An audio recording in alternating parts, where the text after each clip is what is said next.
Oil and gas industry, petroleum industry ഇതിനെയൊക്കെ കുറിച്ച് ചെറിയൊരു അറിവെങ്കിലും ഉള്ളവരാണല്ലോ നമ്മളിൽ പലരും. അതുപോലെ തന്നെ പ്രധാനപ്പെട്ട മറ്റൊന്നാണ് പെട്രോളിയം ലോജിസ്റ്റിക്സ്. എന്താണ് ഈ പെട്രോളിയം ലോജിസ്റ്റിക്സ്, അല്ലെങ്കിൽ പെട്രോളിയം ഇൻഡസ്ട്രിയിൽ ലോജിസ്റ്റിക്സിന്റെ പ്രാധാന്യം എത്രത്തോളമാണ് എന്നുള്ളതാണ് നമ്മൾ ഇന്നിവിടെ ഡിസ്കസ് ചെയ്യുന്നത്.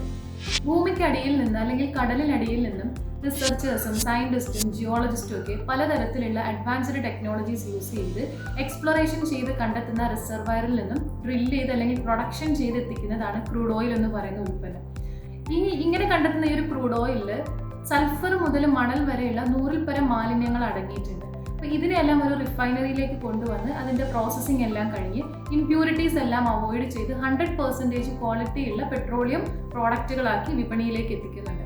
അപ്പോൾ പെട്രോളിയം പ്രോഡക്ട്സുകൾ എന്ന് പറയുമ്പോൾ നമുക്കറിയാവുന്നതുപോലെ പെട്രോള്, ഡീസല്, കെറോസിൻ, ബിറ്റുമിൻ, അതുപോലെ തന്നെ ടെക്സ്റ്റൈൽ ഇൻഡസ്ട്രിയിൽ യൂസ് ചെയ്യുന്ന പോളിയൂറത്തീൻ പോലുള്ള പലതരത്തിലുള്ള പെട്രോളിയം പ്രോഡക്ട്സുകളാണ് മാർക്കറ്റിലേക്ക് എത്തുന്നത്.